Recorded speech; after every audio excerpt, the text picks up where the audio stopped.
होगा, अब जुड़ेगा नहीं, माइनस होगा, तो वो है डिस्काउंट। डिस्काउंट क्या बोल रहे हैं? डिस्काउंट जो हम लोग नॉर्मली कोई भी दिवाली बोनस या दिवाली डिस्काउंट या ईद डिस्काउंट या कोई भी डिस्काउंट हम लोग देते हैं, तो डिस्काउंट लेस होगा ट्रांजेक्शन वैल्यू से। Discount will be treated differently under GST. Discount given before और at time of supply will be allowed as deduction from transaction value.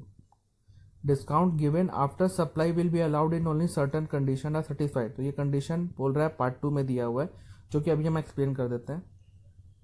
जो भी एग्जिस्टिंग डिस्काउंट है, मीन्स कि जब आप सप्लाई करो या सप्लाई से पहले जो भी डिस्काउंट लिखा हुआ है कंडीशन में इनवॉइस के पीछे या आगे, तो वही डिस्काउंट आप फ्यूचर में दे सकते हैं। लेकिन आप सब सेल करने के बाद कोई कंडीशन डिस्काउंट नहीं दे सकते। एग्जिस्टिंग कंडीशन के ऊपर में डिस्काउंट दिया जा सकता है, ऐसे डिस्काउंट नहीं दिया जा सकता है।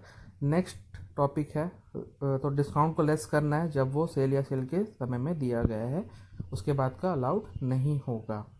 Valuation of supply when a transaction is not in INR, मतलब इंडियन रुपीज़ में नहीं है।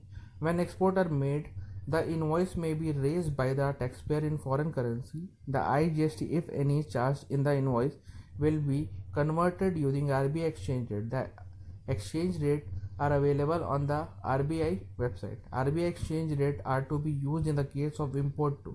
When reverse charges is applicable on imported supply, the invoice amount has to be converted using the RBI exchange rate. तो import export के case में RBI का exchange rate applicable होगा और उसको इंडियन रुपीज़ में कन्वर्ट किया जाएगा जब भी ट्रांजेक्शन इंडियन रुपीज़ में नहीं हो।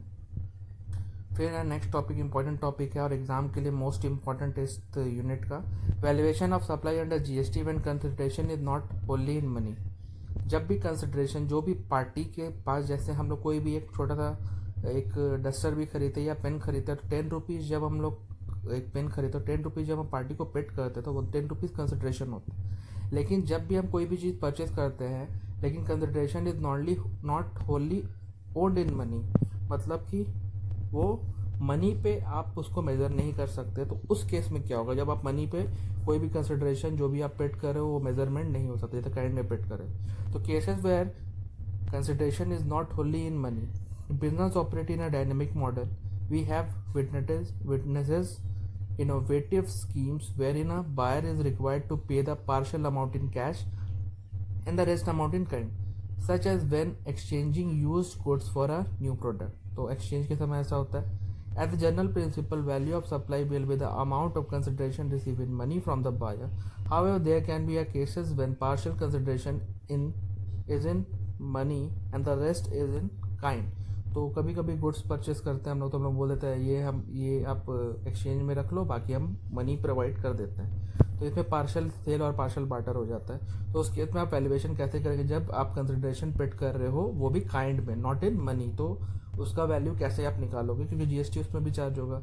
इन such scenario the value of supply shall be, पहला है open market value of such supply. अगर वैसा कोई सिमिलर सप्लाई जिसका ओपन मार्केट वैल्यू है तो AMV निकालेंगे हम लोग उसका। Open market value will be the amount in which is fairly available in open market. तो पहला केस ये है, तो सबसे पहला पॉइंट आपको ये लिखना, ओपन मार्केट वैल्यू के थ्रू हम उसको डिटरमाइन करेंगे फेयरली जो मार्केट में अवेलेबल हो। सेकंड पॉइंट है, if the open market value is not available, अगर ओपन मार्केट वैल्यू अवेलेबल नहीं है, the value of supply will be the sum of the total of consideration in the money and any such further amount in money as is equivalent to the consideration not in money. In such amount is known as the time of supply.